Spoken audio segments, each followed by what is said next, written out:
Trantsizioak nekez suertatzen dira gatazkari gabe. Are gutxiago nerabe izatetik heldu izaterako bidean. Hauxe da letra gehien sorrarazi dituen gaietako bat. Leire Vargasek bere lehen olerki liburuan islatu du, orain gutxi zeharkatu duen bidea.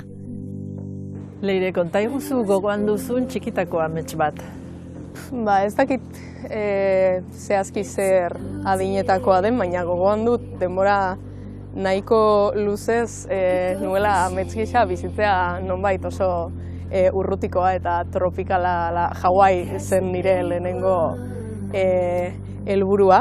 Eta pixka bat zetorren surf egitea gustatzen zitzaidalako eta hark ematen zuelako surflariaren paradisua, baina hori gero konturatu nintzen Hawaiin ere badaudela arazoak beste edonon bezala, eta hemen ere ondo bizi dintekela.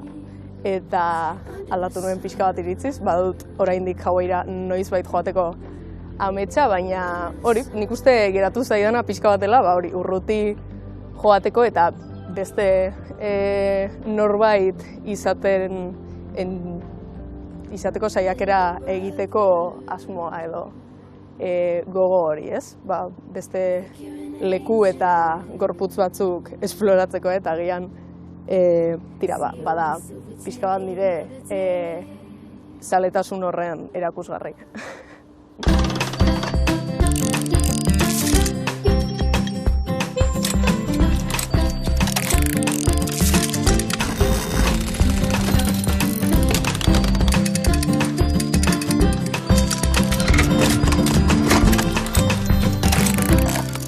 Genero ezberdinetako lanak idatzi izan dituzu aldizkarietarako eta lehiaketetarako. Eta horietako bat, 2021 batean irabazi zenuen Irun hiriko Kutxa Kultur Literatur saria, horietako proiektu batekin, eta hementxe daukagu liburua Elkar argitaletxearekin plazaratu duzuna. Bai, hala da, egia esan lana ez nuen lehiaketarako idatzi, izan zen urteetan zehar idatzitako poemekin egindako bilduma bat, hasi nintzen pixka bat oraindik poesia zer zen ere jakin barik, eta heldu zen puntu bat non konturatu nintzen, nuela hor sortatxo bat, eta nik poesia irakurtzea gustuko nuen era berean, saia nitekela neu ere halako zerbait egiten, ez? Eta hor, hasi nintzen pixka bat txukuntzen, hori izan zen 40 aldi nagusian zehar, eta eman zidan parada pixka bat geratzeko, ikusteko zer zen egin dudan hori, eta hortik atera zen. Azkenengo poema, uste dut, joan den urteko martxokoa dela, eta etorri zen nahiko ez ustean, ez? Banengoelako aurretik lanarekin zerbait egiteko asmoz, baina ez nekien oso ondo nondik jo, bideren bat hasi nuen, baina gero ezen nahi bezala atera, eta azkenean hau heldu zen, eta pozez. Itzulpengintzan ere eskarmentua duzu. Ofizio horretatik zerk erakartzen zaitu bereziki? Erakartzen nago asko, itzultzean gertatzen zaidala deskubritu dudan zerbaitek, zeina baita benetan beste edozelan baino sakonago eta tentu handiagoarekin saiatzea ulertzen zer den idazleak esan gura duena, eta zenbat geruza dituen testuak, ez? Hor benetan konturatzen zara, estilo batek zenbat duen propiotik, zenbat esan gura duen esaldi soil batek, eta pixka bat fokoa hor jartzea, eta horrek horretarako ematen dizun parada. Bertsolaritzan ere bazabiltza. Nola bizi duzu plaza horretan egotea?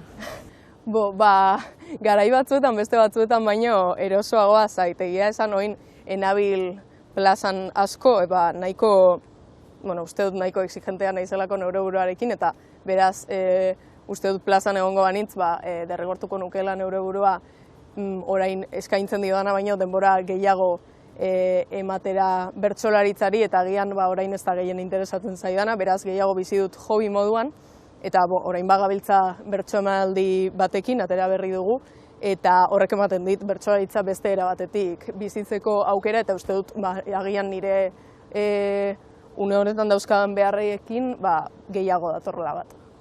Solasaldira batuko den zure gonbidatua zer ikusia du bertsolaritzarekin eta literaturarekin. Nor da?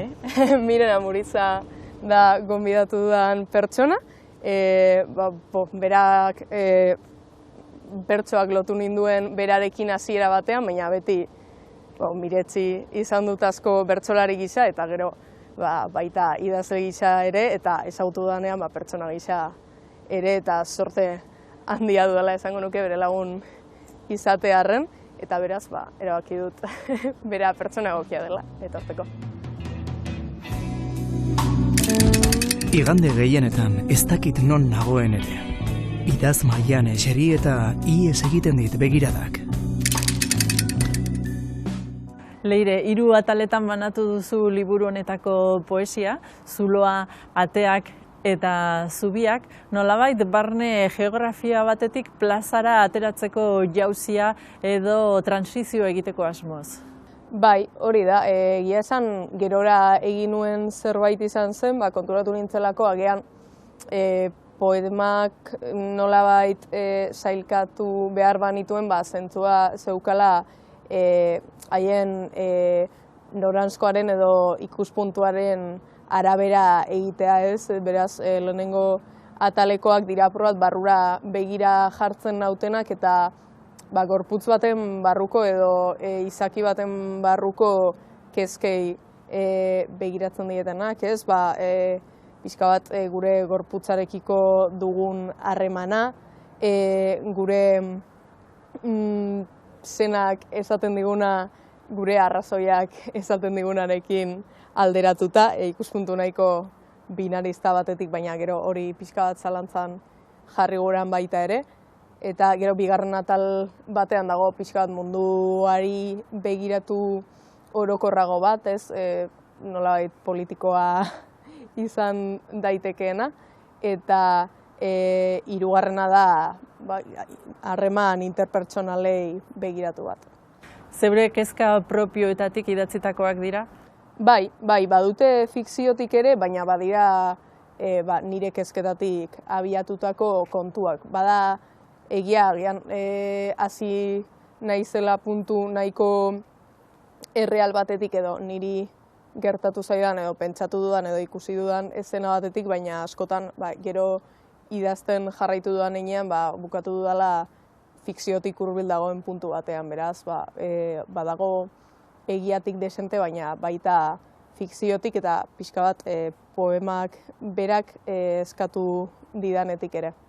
Lehenengo izenekoan hasierakoan erradikaltasunari buruzko gogoeta egiten duzu, desiraren eta kontraesanen artekoa.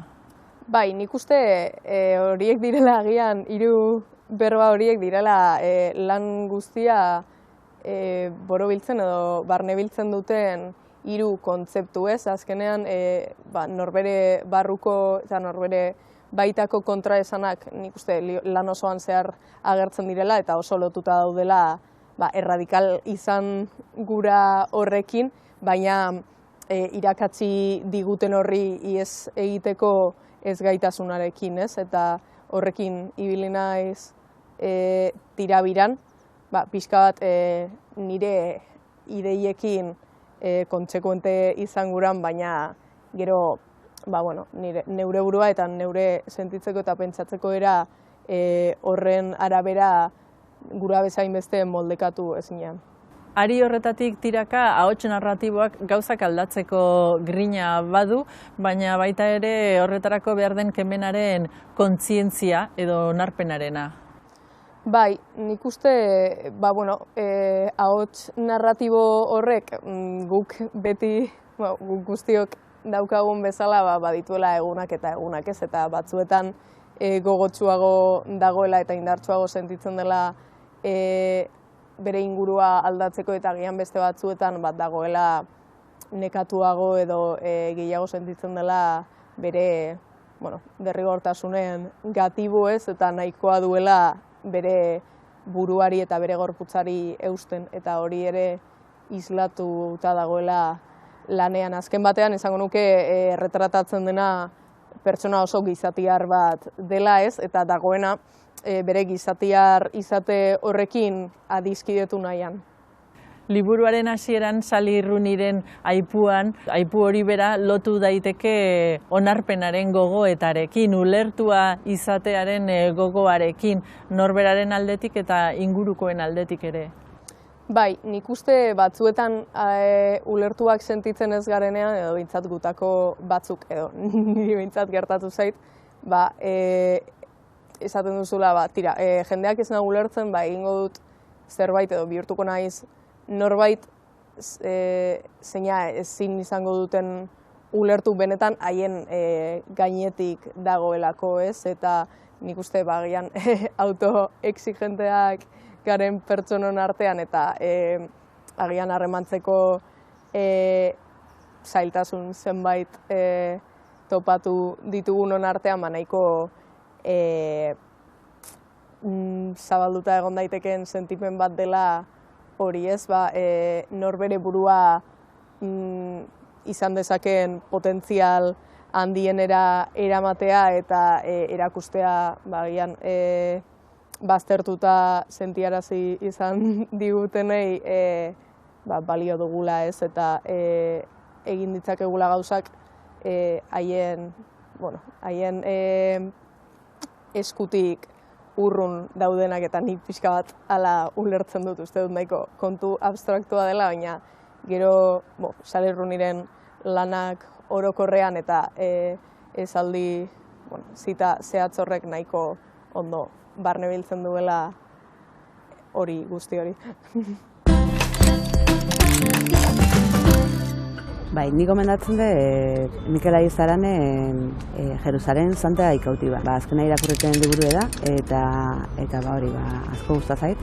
Batiz ere bertan izan ditzelako, behiekin, Mikel eta Leñakin, eta hori itzamen asko ekarri dizkit, eta ze galdunun ere bai. Eta, berta juteko berriz ere gogo handia jarri dizkit. Gomendatzen dut, batez ere Jerusalemea jutu nahi duen orontzat. Gia bezala oso ondo dago. Ateak atalean, liburuko bigarrenean, badago kontzientzia politiko bat hartzearen jauzia, nahi baduzu, eta hor aipatzen dituzu inertzia eta asperduria. Bai, egia esan hori ere badagoelako lotuta, egun ezberdinetan gauzak ezberdin ikustearekin, eta inertziarena da, pixka bat batzuetan onartzen dugulako pentsatzeko era bat gure inguruan agian onartuena delako edo, eta iruditzen zaigolako hori dela hartu behar dugun bidea, baina gero garrantzitsua delako norbere lekutik eta norbera gaur egun dagoen egoeratik birpentsatzea benetan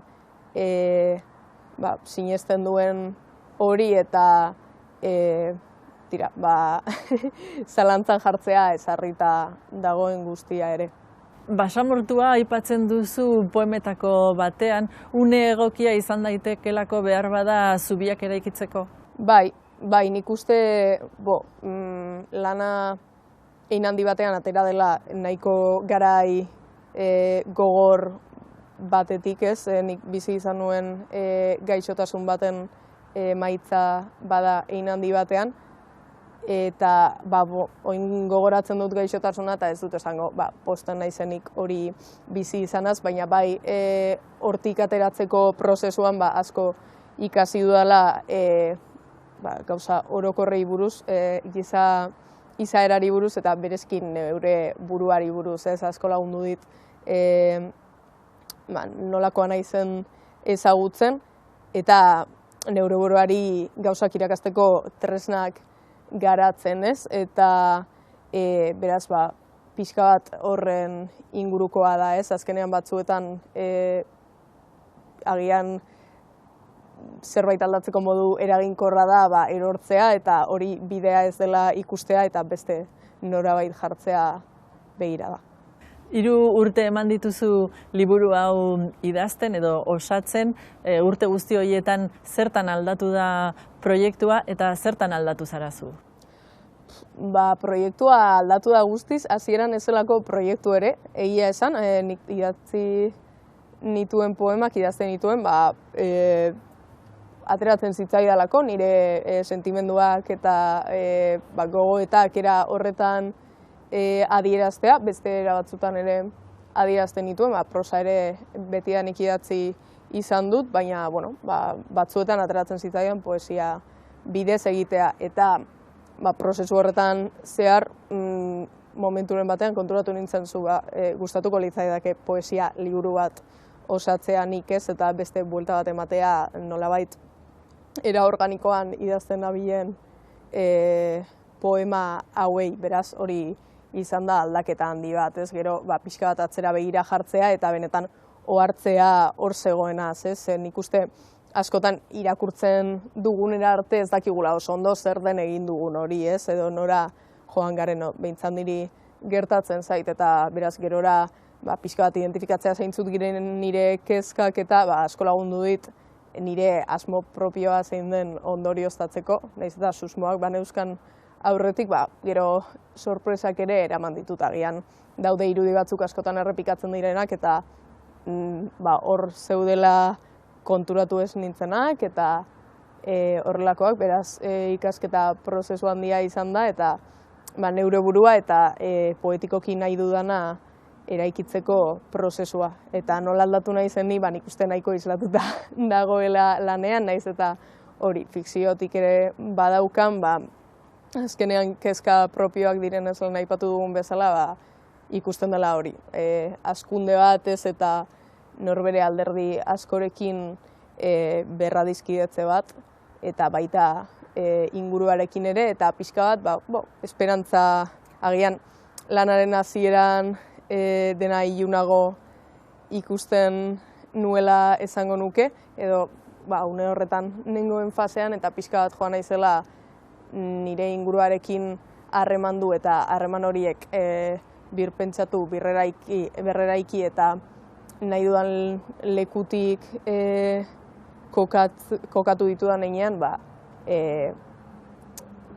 baita ere ikusten hori badela erabat munduan egoteko, ez? Eta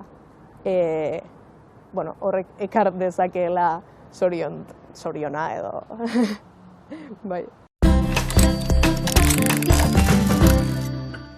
Maitasuna hobeto islatzen duen liburua Roland Barthes idazle frantziarak idatzi duena, ekarri dizuet, Fragment d'un discours amoureux deitzen dena, eta hor, sartzen duzuen, nahi duzuen tokitik eta abiatuko ziste liluratzen idazle honek poderea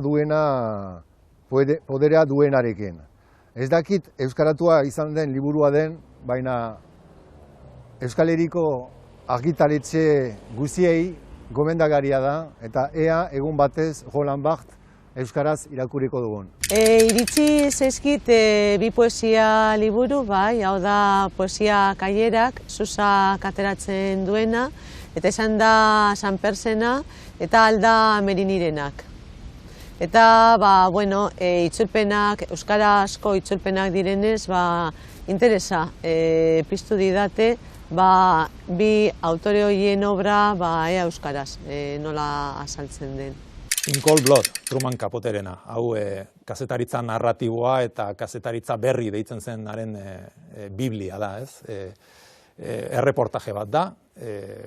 Truman Capotek idatzi zuena Kansasen, hilketa baten, familia baten hilketaren inguruan ikertzen hasi zen, hainbat elkarrezketa egin zituen. Eta oso jende gutxi dakiena da, liburu honen atzean emakume handi baten izena dagoela, Harper Lee idazlea, Urretxindorra hiltzea novela idatzi zuen Harper Leek lagundu ziolako Truman Capoteri liburu hau idazten eta elkarrizketak lortzen Kansasen. Nolabait ere Harper Lee izan zen Truman Capoteren fixerra Kansasen ezinbestekoa den liburu hau idazteko.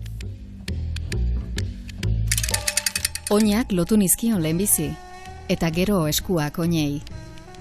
Estuegi altzegoen galdetu nion eta ezetz esan zuen, baina ea emaztea bakean uzten genuen mesedez. Miren, bertsolaritza eta literatura partekatzen dituzue biok, zer iritzi duzu Leireren sormenaz? Leirerekin partekatzen ditut bertsolaritza, literatura eta adiskidetasuna, eta nik uste hori dela bi esparru horiek lotzen dituena. Nik bertsolaritzaren bidez ezagutu nuen, Ahalduntze Bertso Eskola batera etorri zen, nahiko modu ezoikoan, ze normalean bertsotan denak hasten dira 11, 12, 13 urtekin, baina adin batetik aurrera badirudi ume-umetan hasi ez pasara, gero ez dagoela, hor sartzeko biderik, eta Leire etorri zen 16, 17 urterekin, iaia utzetik, bertsotan, Ahalduntze Bertso Eskola batera, eta akordatzen naiz, Oian Abarta eta biok genbiltzala orduan, pixkate ura bideratzen, eta nola komentatzen genuen biok, Leirek epe laburrean, zelako saltoa eta bidea egin zuen bertsotan, ezer kakotxartean, ezer ez jakitetik, martxan aztera, orduan, berehala igerri genion, barne liburutegi amaigabe bat zegoela, Leireren burutxo horretan, eta zenbat irakurri eta zenbat entzun zuen, nabaritzen zitzaiola pila bat, orduan, hortik ezagutu ginen, eta gero astiro, hasi ginen testu batzuk eta partekatzen. Nik egia esan oso poesia gutxi irakurtzen dut, eta Leireri beti esan izan diot, naizela behar bada bidelagun egokiena izango poesiari buruz aritzeko, baina liburu honen lehenengo zirriborroa pasazidanean, okerrezpanago etxean geundela, izango zen oraindik? Oraindik harinago izan zen, nik uste izan zela aurreko udazkenean, justu argitaratu baina urte bete lehenago. Konfina, ez da, poema solteren batzuk, esan izkidan? Izan daiteke. Poema solteren batzuk. Gero, nik bidali nizun lehenengo bertsioa, baina asko aldatu zen. Ordutik eta poema asko konfinamenduan idatzi nituen, eta pixka bat hortik. Behar bada bertso eskolara joan zinenean bazenuen hizkuntza lantzeko gogo bat poesiara dedikatzeko? Nik uste pixka bat hortik ateratzela, Azkenean nik literatura oso gustuko nuen, eta iruditu zitzaidan bazegoela hor literatura lantzeko eta hizkuntzarekin jokatzeko beste bide bat, eta pixka bat hortik atera zen, egia esan eneukan inongo aspiraziorik edo enuen uste inoiz plazan abestuko nuenik, uste nuen, zarra naiz bertso eskolan hasteko, baina gogoa daukat, beraz joango naiz, eta ikusten badut ez duela ezer egiten, utziko dut, baina gero nik uste beste ezer baino gehiago eman didala harremanei dagokionean, eta hori ezagutu dut Miren eta beste lagun asko, eta pixka bat hori dela eusten hauena, eta baita ere, azkenean lagun horiek bertso munduan ezagutzeak suposatzen du badauzkagulako halako afizio komunak, eta baita ere ematen du aukera partekatzeko halako gauzak, eta nik sentitzen dut sorten dira daukadala sortzen dudan hori Mirenekin partekatzearren, azkenean badelako asko miresten dudan pertsona bat, ez beraz bere inputa izatea zoragarria da.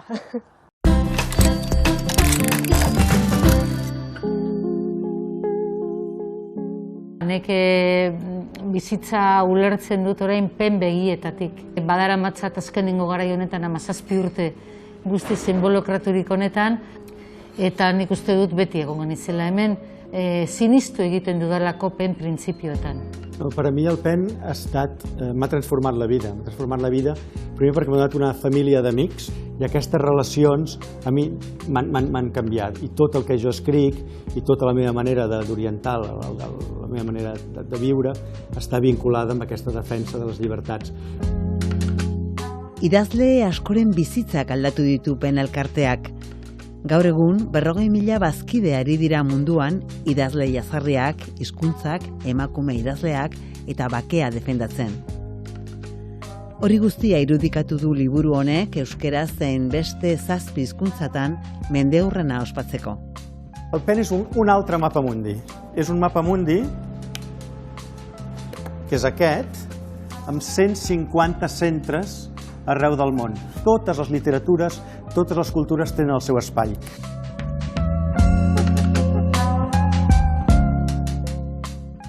Pen comença com una fraternitat d'escriptors per intentar mantenir el diàleg en temps de guerra.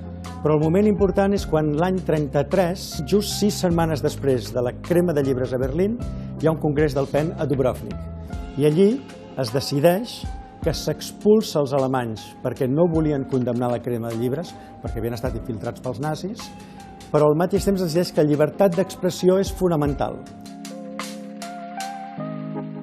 La primera campanya d'èxit és amb Arthur Koestler, que estava detingut per les autoritats franquistes, una campanya molt important amb escriptors d'Anglaterra i de molts països, i el van alliberar. I aquí és quan nosaltres vam descobrir que teníem un poder. Duela 5 urte, mundu osoko idazle talde batek manifestazioa egin zuen Istanbuleko espetxe aurrean bertako presoen alde. Mende honetan hainbat pertsona askatzea lortu dute, baina etsipenak ere izan dituzte. Esate baterako Ken Saro-Wiwaren kasuarekin ez genuen lortu ebitatzea heriotz zigorra eta urkatu egin zuten Nigerian, eta beste kaso batzuetan ere Ana Politkovskaia eta beste kaso batzuetan guk sentitzen dugu ez garela gai izan pertsona horiek askatzeko. Baina bai ikusten dugu, behin baino gehiagotan ikusten dugu, Pen komunitateak eragin handia duela gobernuetan, eta gobernuak errespetatu egiten dute Pen komunitatea, badakitelako atzean iritzi soziala sortzen duten idazle eta kazetariak daudela. I potser un cas molt important és el cas d'Egunkaria. Tancar un diari amb una llengua, l'únic diari que sencer es publicava en una llengua, va ser un terratrèmol dins de la nostra organització. Katalanek animatuta, Egunkariaren itxiera eragilea izan zen Euskalpen elkartearen 3. bizialdia hasteko. Ikusita zein den gure hizkuntzen egoera, bai katalanarena eta bai euskararena, gure ardura handienetarikoa izan da hizkuntzen defentsa egitea. Alde batetik, itzulpengintzaren garrantzia, jakitun garelako gure hizkuntzek itzulpena behar dutela aurrera egiteko, munduan ezagunak izateko, eta gero hizkuntza eskubideak. El gran repte que tenim és aconseguir resistir en aquest nou àmbit, que és l'àmbit digital. A l'últim congrés hem tingut un gran debat sobre com rebutjar els discursos de l'odi, però evitant que això sigui una limitació de llibertat d'expressió. I això hi ha tants matisos en contextos tan diferents que és un veritable repte per a tots nosaltres.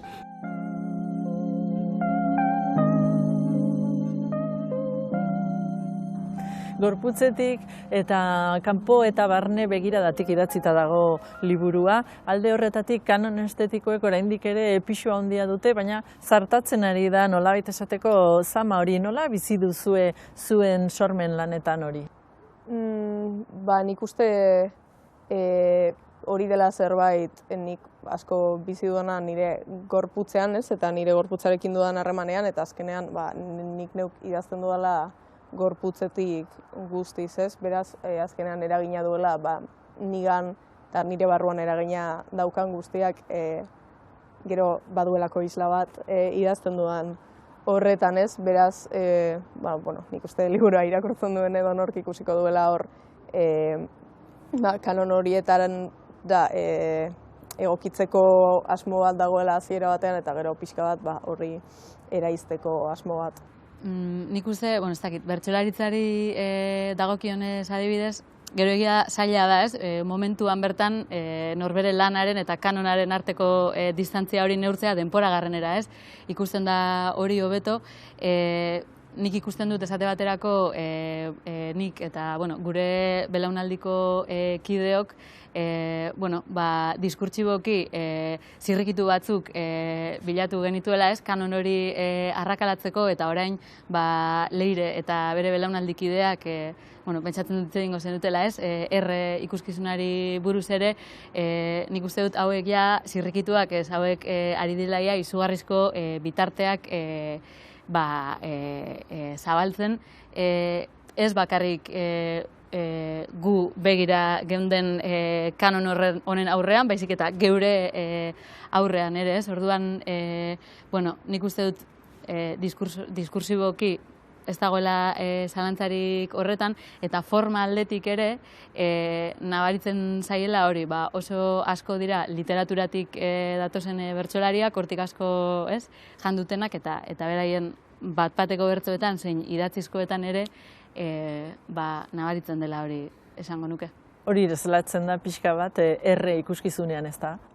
Bai, guztiz, azkenean erren gainera agertzen diren bertsoak dira jarritako bertsoak eta ez bat-batekoak, eta beraz horrek ematen dizu aukera benetan birpentsatzeko edukiaz gain zure asmo estetikoa, eta nahiz eta horrek eztabaida asko eragin dituen gure artean, oso artista ezberdinak garelako laurok ere, pixka bat eman digula aukera esateko ados. Hemen nahi dugu esan hau eta erabiliko dugu forma hau horren mesedetan, eta beste nonbait, beste erabatean jolastuko dugu hizkuntzarekin eta edukiarekin, eta saiatu gara pixka bat beste iturri batzuetatik edandakoa ere bertsotan txertatzen edo bertsoaren ondoan jartzen erreren bidez.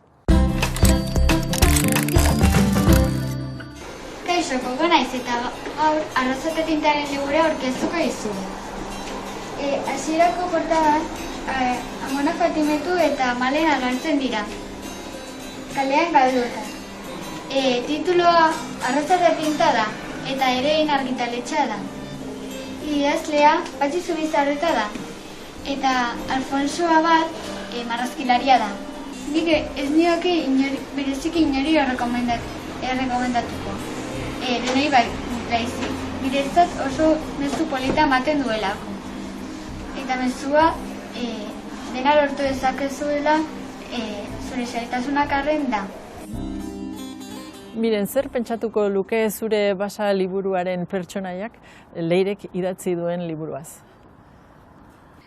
Uste dut, liburua eskuartean hartuko balu, Sabinak, barruko ora heldu orduko portadari begira geldituko litzatekela, eta uste du lehenengo pentsatuko lukela, marrubi hori handitxo egia ez ote den esku oso bat betetzeko, edo marrubi handiegia, edo eskua txikiegia ez ote den, uste dut horren bueltan geratuko litzatekela, eta identifikatu ez dakit egingo luken irudiak esan nahi duena, baina uste dut bere izaerarekin oso bat datorren keinu bat dela, eskuarekin lurreti datorren zerbaiti estu eusteari. Orduan, uste dut esango liokela zerbait portadako irudiak, eta barrukoa irakurriko balu, imaginatzen dut liburu hartu eta atzera eta aurrera mugitzen, letrak ondo xamar ikusi ahal izateko, eta seguruenik pena hartuko luke euskeraz nahi bezain ondo irakurtzeko gaitasunik ez daukala konturatuko litzatekelako, eta pena horrek amorrua emango liokela, uste dut. Leire, estu edo heldu egiten ote duen eskua izan daiteke gakoa? Bai, egia esan nik ere uste dut batzuetan hori ere aldatzen doan zerbait dela ez, batzuetan nahi baino gehiago ez duten dugula geure burua eta gero hartzen garela pixka bat gizakiak garela eta utzi behar diogula tartea geure gorputzari eta geure pentsatzeko erari ere akatsak egiteko eta pixka bat erlasatzeko batzuetan, eta halakoetan ere pixka bat heldu egin behar diogula geure buruari eta era berean inguruko ez garela zorrotzegiak izan behar. Gazteen hezkuntza sexua afektiboa Rock and Rollaz Blai. Patricia Urrutiak eta Benetan B teatroak liburu bihurtu dute beren antzezlan umoretsua. Herrira itzuli da Martin. Ez dakigu zergatik joan zen orain 16 urte. Bai ordea, Miguel Angel Mintegiren azken nobelak oroitzapenarekin eta euskal gatazkarekin zerikusia duela. Gazteek munduari beste begirada batetik heltzea nahi zuen Axel Luzarragak. Iraultza eta zigor neba-arreba bikien bizipenek jarraipena izango dute. Idaztea gelditzea da. Entzutea eta erantzutea. Begiak itxi eta zabaltzea. Norbere burua moldekatzea eta barruan daramatzagun beste norrei dei egitea. Izan gintezkenari bizia ematea. Galderei galderak lapurtzen dizkio Oiana Aranak. Miren Agurmeabek dio, poesiak oroimena egonkortzeko aukera ematen diola bizitzari. Izan ere, irakurtzea ere bada idaztea. Norbere azala eta azpiko haragia irakurtzea, eta besteen azalen azpian kuskuseatzen saiatzea. Berbak eta berbak pilatuz aterpe bat eraikitzea, literatura den aterpe hori. Beste bizitza batzuk sortzea dugun bizitza bakar honen barruan.